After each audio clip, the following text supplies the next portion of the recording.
Broken Truth. I'm John Davidson, and today we are with Officer Michael McMahon, or former Officer Michael McMahon from the Los Angeles Police Department. Welcome, sir. Thanks for having me. So, Michael, tell me what happened with you in your story at the LAPD and how that ended.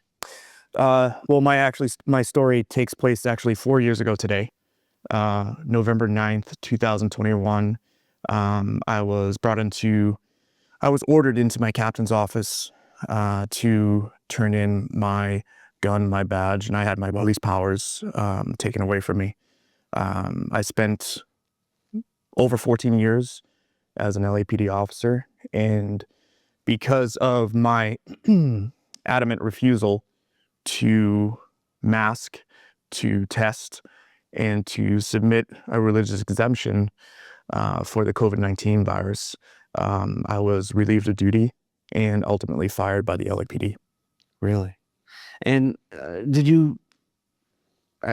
they just fired you like 4 years ago? That's a long time. It wasn't like I thought they had like a long process. It seems like a lifetime ago. But so it was kind of a first of its kind. Myself, and at the time there were thousands of police officers who were seeking exemptions, Right. or somehow trying to find a way out of the city's vaccine mandate. I was basically ushered into what's known as a Board of Rights. Okay. Usually it was a 2-year process waiting for that, but they actually expedited it. I started a Board of Rights a month later.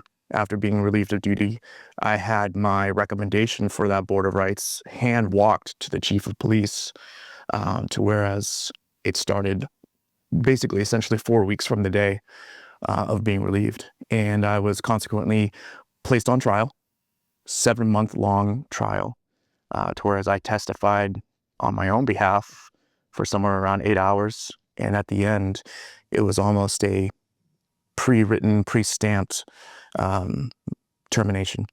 I laugh because it's so preposterous that they would have a 7-month-long trial. Yeah. To do this for someone who just wanted to respect their own bodily autonomy. Right.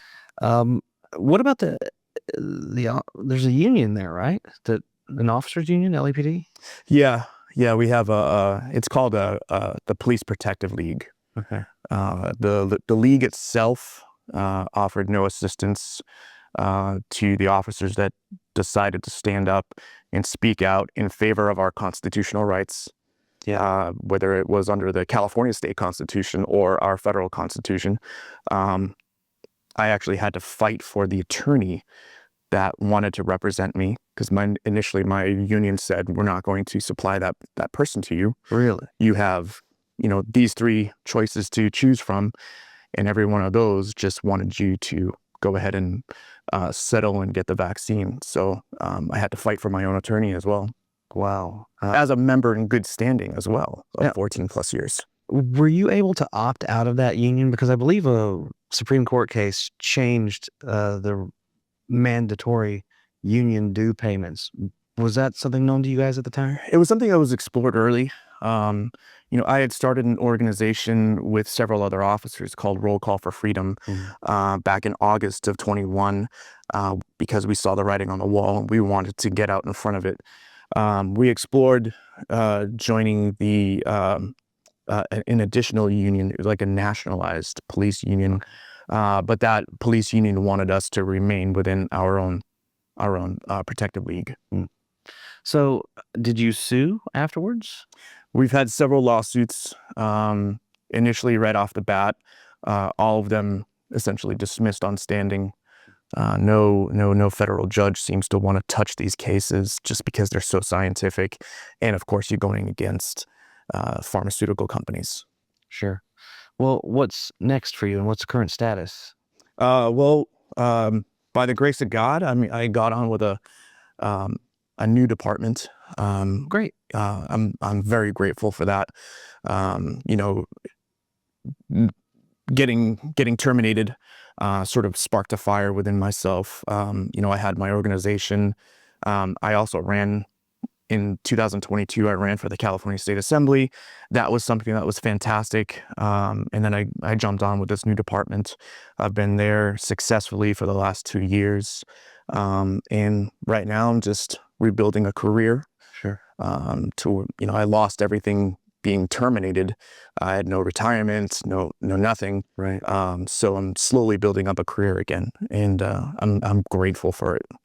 This process nationwide is interesting to watch, not in a good way, but at least one good outcome of it is it's weaponizing people like you to become politicians or advocates and step out of a life that you would not normally have ever wanted to leave. A similar story with me, I guess, and a lot of other podcasters Right. and journalists. So, I'm grateful that you decided to step up and you have fought back and you have moved on. But I do hope that more progress comes from this. What about laws or any efforts underway? I mean, I guess with California, they've got a supermajority, so you're locked out. Yeah, it's pretty hard in the state of California. We still have the.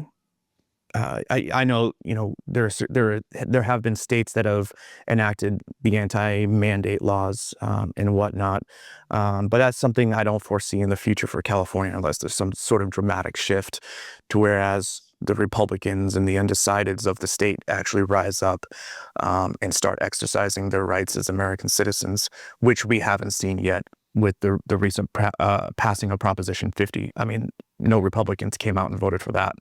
Right. So, Yeah, the political landscape in California is treacherous. it's very difficult. But I hope you keep fighting, and thank you for everything that Yeah. you've done, and thank you for your service. Yeah, I appreciate it. Thanks so much for your time. Thanks, man.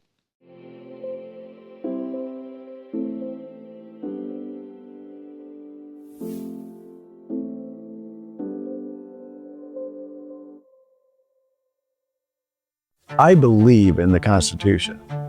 I believe that one case, the right case, can change the world.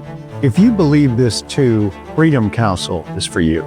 Pursuing a major case can be overwhelming, but we provide a community of practice so that you have the resources available to support your case. My name is Warner Mendenhall, and we are Freedom Counsel. Join Freedom Counsel today. freedomcounsel.org.